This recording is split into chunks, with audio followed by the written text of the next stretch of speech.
हे दोस्तों, कहा जाता है कि पैसे पेड़ पर नहीं उगते, पर सच तो यह है कि मॉडर्न बैंकिंग सिस्टम इतना तेजी से पैसे क्रिएट कर रहा है जितनी तेजी से पेड़ तो कभी कर भी नहीं पाएंगे। मोस्टली लोगों को जरा भी आइडिया नहीं है कि आज करेंसी कैसे क्रिएट की जा रही है। कुछ लोगों ने तो पिछले एपिसोड की वीडियो में बहुत कॉन्फिडेंस से कमेंट किया और कहा कि एक कंट्री उतने ही पैसे क्रिएट कर सकती है जितना उसके पास सोना होगा, जो कि बिल्कुल सच नहीं है। गोल्ड बैक्ड करेंसीज पहले चला करती थी, पर वो सिस्टम को चेंज हुए बहुत टाइम हो चुका है। आज हर जगह बस फिएट करेंसीज चल रही है, और उससे भी बड़ी बात यह है कि फ्रॉड होना स्टार्ट ही तब से हुआ जब से गोल्ड बैक्ड करेंसीज बनना स्टार्ट हुई थी। जैसा कि मैंने पिछले एपिसोड में भी आपको पैसों की हिस्ट्री बता के एक्सप्लेन किया। सो अब इस वीडियो में मैं आपको बताऊंगा कि आज के टाइम पे करेंसीज कैसे क्रिएट की जा रही है, और उसके साथ ही मैं बताऊंगा आपको ह्यूमन हिस्ट्री के सबसे बड़े फ्रॉड के बारे में जो हम सबके साथ किया जा रहा है। बस कुछ कंट्रीज को छोड़ के आज दुनिया की हर कंट्री में करेंसीज ऑलमोस्ट सेम तरीके से बनाई जा रही है, लेकिन क्योंकि वर्ल्ड की मैक्सिमम करेंसी डॉलर है, इसीलिए मैं आपको अमेरिका का एग्जांपल देके ये स्कैम समझाऊंगा। और एक बात याद रखो, ये सिस्टम जानबूझ के कॉम्प्लिकेटेड बनाया गया है ताकि हमें वो इजीली समझना आए। इसीलिए अगर आपको ये समझने प्रॉब्लम हो तो फिक्र मत करना, मुझे भी इसे समझने काफी टाइम लग गया था। मैं आपको इस सिस्टम को 6 पार्ट्स में डिवाइड करके समझाऊंगा। सो अगर आपको कहीं भी समझने प्रॉब्लम हो तो आप उस पार्ट को वापस देख लेना। Now let's begin. Part number 1, government creates IOU। ये सब स्टार्ट होता है इलेक्शन के टाइम से, जब एक पॉलिटिशियन बड़े बड़े विदाउट लॉजिक वादे करता है पैसों को लेकर कि मैं आपके लिए ये फ्री कर दूंगा, वो कर दूंगा, जिसे सुनकर लोग खुश हो जाते हैं और उसे जिता भी देते हैं। लेकिन क्योंकि दुनिया में कोई भी चीज फ्री में नहीं होती, सो जीतने के बाद गवर्नमेंट को भी पैसों की जरूरत पड़ती है अपने वादों और खर्चों को पूरा करने के लिए। इसीलिए वो लोग वोट करते हैं कि वो कंट्री के इनकम से ज्यादा स्पेंड करेंगे, जिसे डेफिसिट स्पेंडिंग बोलते हैं। और फिर ये एक्स्ट्रा खर्चे करने के लिए कंट्री की जो ट्रेजरी होती है वो उधार लेती है बैंक से एक बॉन्ड इश्यू करके। अब ये बॉन्ड क्या होता है? बॉन्ड और कुछ नहीं, बस एक ग्लोरीफाइड IOU होता है। मतलब सिंपल वर्ड्स में बोलूं तो वो बस एक पेपर होता है जिसपे लिखा होता है कि आप मुझे $1 अरब उधार दो और मैं आपको ये पैसे 10 साल में लौटा दूंगा, वो भी इंटरेस्ट के साथ। और ये बॉन्ड ही होते हैं हमारे देश के कर्जे, जिसे नेशनल डेब्ट बोलते हैं। सो अब आता है एक इंटरेस्टिंग सवाल, ये उधार आखिर कौन चुकाता है? इसका आंसर है हम सब। ये उधार हमारे पेरेंट्स, हम और हमारे आने वाली पीढ़ी चुकाएगी इस नेशनल डेब्ट को टैक्स भर के। जब गवर्नमेंट बॉन्ड्स बनाती है तो आप ये बोल सकते हो कि वो हमारे आज को थोड़ा सा अच्छा करने के लिए हमारे फ्यूचर को खराब कर रही होती है। Part 2, swapping IOUs and creating money.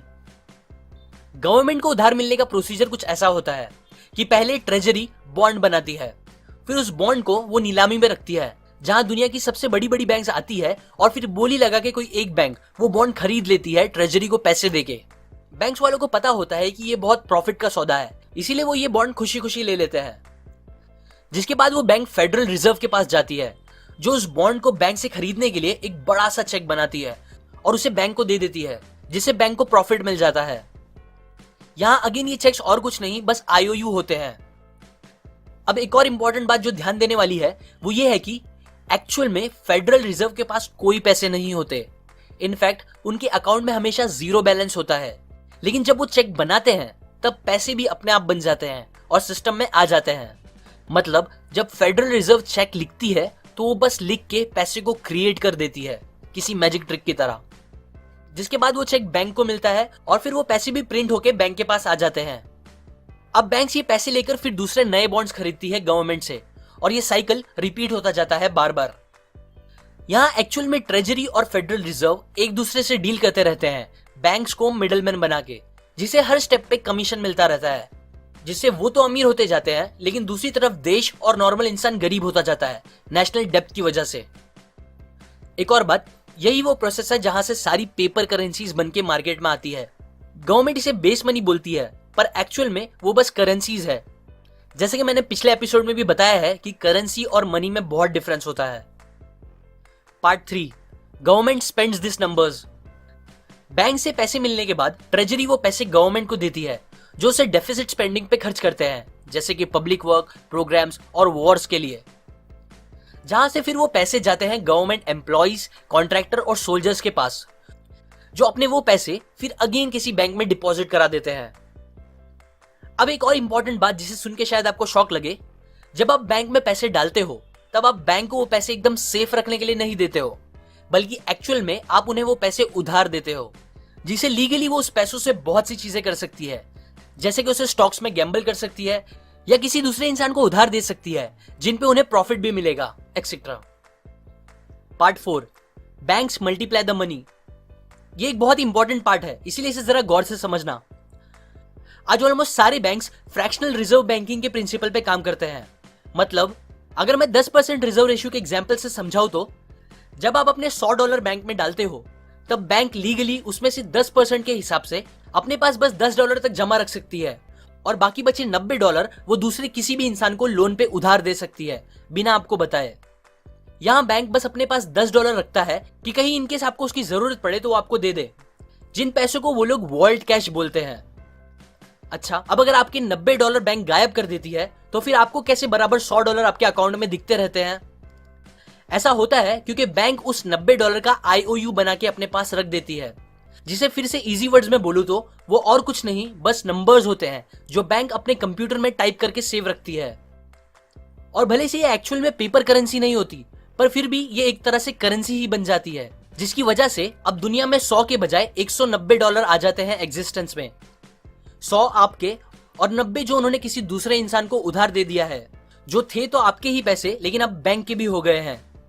ये करके बैंक बैठे बैठे $90 का फायदा कर लेती है और उस पे जो इंटरेस्ट मिलेगा वो अलग। और इतना ही नहीं, आगे और भी बहुत कुछ होता है। जैसे कि अब लोन लेने वाला इंसान लोन लेने के बाद क्या करता है, वो यूजुअली घर, गाड़ी या ऐसा कुछ चीजें खरीदता है, राइट? सो इस एग्जाम्पल के हिसाब से बताओ तो अब वो $90 किसी दूसरे इंसान के पास आ जाते हैं, जो वापस क्या करता है, उसे किसी बैंक में जमा कराता है, जिन पैसों में से फिर बैंक 10% बस अपने पास रखती है और 90% दूसरों को उधार दे देती है, जिसकी वजह से अब टोटल $270 क्रिएट हो जाते हैं।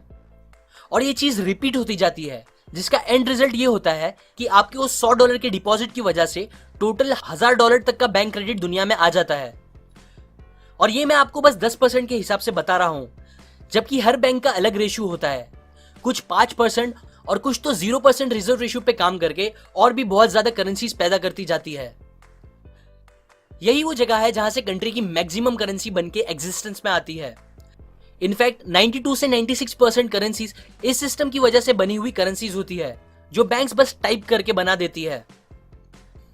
अब अगर आप लोगों को लग रहा है कि क्या फर्क पड़ता है इस चीज से, मेरे पैसे तो अकाउंट में रखे ही है जो मैं जब चाहे निकाल लेता हूं, तो आपको बता दूं कि सबसे पहली बात, इस चीज की वजह से कंट्री में करेंसी की सप्लाई बढ़ती जाती है, जिससे आपके उस पैसे की वैल्यू जो आप मेहनत करके कमाते हो वो कम होती जाती है और चीजें महंगी होती जाती है, क्योंकि करेंसी का लगातार बढ़ते रहना ही इन्फ्लेशन का मेन रीजन है, जो अगेन मैंने पहले एपिसोड में बताया है। और एक और बात, हमें लगता है बैंक में हमारे पैसे सेफ है, जिसे हम जब चाहे जाके निकाल सकते हैं और उसे यूज कर सकते हैं, बट ये एकदम सच नहीं है। अगर हम सब जन या बस 20 से 30% लोग भी एक साथ पैसे निकालने जाएंगे तो बैंक हमें हमारे पूरे पैसे वापस नहीं कर पाएगा, क्योंकि उनके पास हमारे सारे पैसे रखे ही नहीं होते फ्रैक्शनल रिजर्व के सिस्टम की वजह से। यही है हमारा पूरा मॉनेटरी सिस्टम, जो और कुछ नहीं बस एक बड़ा सा स्कैम है, जहां पैसे बस चेक पे लिख के बना दिए जाते हैं IOU के मीडियम से, या फिर मैक्सिमम तो बस कंप्यूटर पे टाइप करके। सिस्टम जो और कुछ नहीं बस सप्लाई ऑफ नंबर्स है, कुछ प्रिंट किए गए और ज्यादातर बस टाइप किए गए। Step 5, are numbers are text. अब अगर आपको लगता है कि यही सबसे खराब चीजें हैं जो हमारे साथ हो रही है, तो फिर आप और स्टूपिड बनने के लिए तैयार हो जाओ, क्योंकि हम उनमें से कुछ नंबर्स के लिए काम करते हैं, दिन रात एक करके, खून पसीना बहा के। हम ही है जो एक्चुअल में उन नंबर्स को वैल्यूएबल बना देते हैं, फिर उन्हें जमा करते हैं मेहनत से, ताकि गवर्नमेंट उसका एक बड़ा सा हिस्सा लेके अपने उधार उतार सके इंटरेस्ट के साथ, जो उन्होंने बैंक से लिए होते हैं। क्योंकि हमारे ज्यादातर टैक्सेस स्कूल, रोड या डेवलपमेंट के लिए यूज नहीं होते, बल्कि वो उन उधार को खत्म करने के लिए यूज किए जाते हैं। आप ही सोचो, हम सारे लोग अपनी पूरी लाइफ टाइम में कितने अलग अलग टैक्स भरते हैं, जिनमें से मोस्टली सारे पैसे उनके पास चले जाते हैं जो इस सिस्टम के मालिक है। और ये भी एक बड़ा सीक्रेट है कि इस सिस्टम के मालिक कौन लोग हैं, जो मैं आपको आगे बताऊंगा। यूएसए के जो फाउंडिंग फादर्स थे, उनको सेंट्रल बैंकिंग और फिएट करेंसी से होने वाले खतरे के बारे में अच्छे से पता था, इसीलिए वो लोग ने इससे लड़ाई की और फ्यूचर में दूसरों को इस खतरे से बचाने के लिए उन्होंने कॉन्स्टिट्यूशन में लिख भी दिया कि बस गोल्ड और सिल्वर ही रियल मनी बन सकते हैं, बस इसीलिए क्योंकि लोग उन्हें जितना चाहे उतना छाप नहीं सकते। पर टाइम के साथ किसी ने भी इस बात पर ध्यान नहीं रखा और हम सब वापस इस सिस्टम में फंस गए हैं।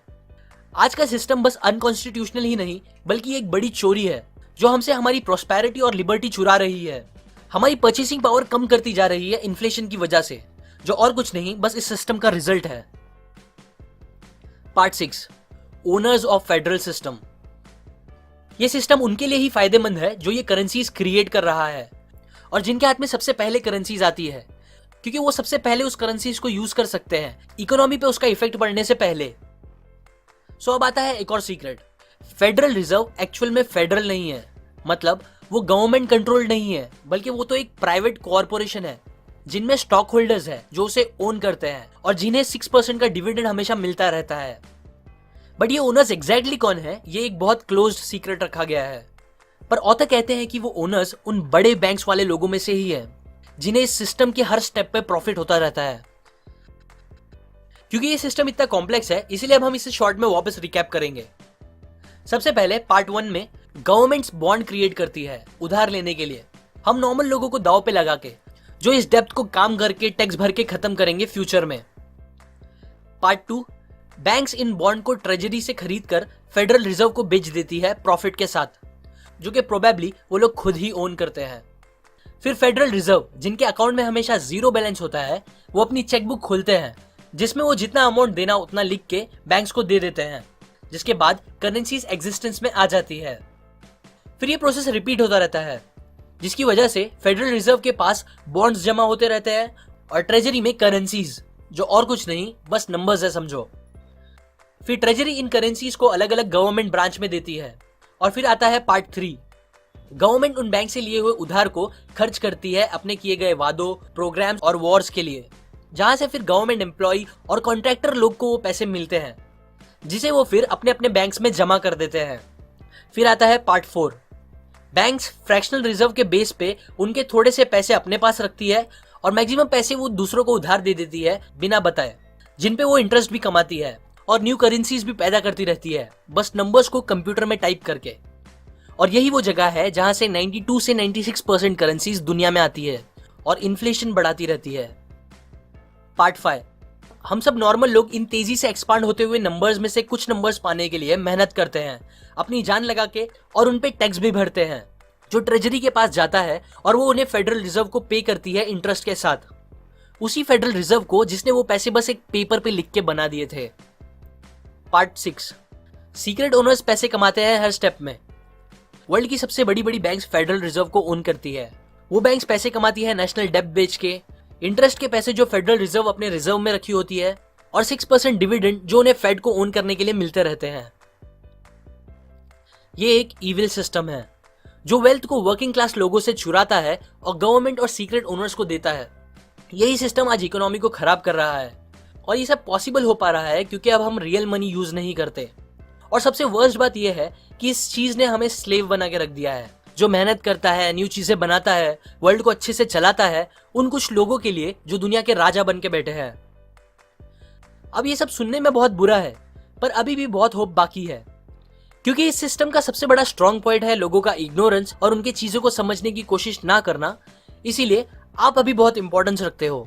ये आपकी रिस्पॉन्सिबिलिटी है कि अब आप इस नॉलेज को ज्यादा से ज्यादा लोगों के साथ शेयर करें, क्योंकि इन्फॉर्म्ड पब्लिक जो इस सिस्टम को अच्छे से समझती है वो इस सिचुएशन को बेटर बनाने के लिए अच्छे सॉल्यूशंस भी ढूंढ सकती है। पर जब तक उनको कुछ पता ही नहीं होगा तब तक हम इस बारे में कुछ भी नहीं कर पाएंगे। ये बातें मैंने आपको माइक मेलोनी की बुक और उनके वीडियोस से इंस्पायर होकर बनाई है। अगर आपको कोई डाउट है या चीजें अच्छे से समझ नहीं आई या और अच्छे से इस टॉपिक को समझना है तो आप उनकी बुक खरीद सकते हो डिस्क्रिप्शन में दिए हुए लिंक से जाके, या आप उनके वीडियोस भी देख सकते हो जिनमें सारी इन्फॉर्मेशन दी गई है। मैंने उनकी चैनल के लिंक डिस्क्रिप्शन में डाल दिया है। और जिन्हें हिंदी में ही देख के ये बातें और दूसरी इंपॉर्टेंट बातें मेरे थ्रू सीखनी है वो अपने नोटिफिकेशन में जाके उधर बने बेल पे क्लिक कर दे। और याद रखिए उसमें आप सेंड ऑल नोटिफिकेशंस चूज करें, तभी आपको मेरे सारे वीडियोस के नोटिफिकेशन आ पाएंगे। अभी के लिए लाइक, कमेंट, शेयर और सब्सक्राइब करें। मैं और ऐसी काम की बातें आपके साथ शेयर करता रहूंगा, यूजुअली हर week. And finally, thanks for watching.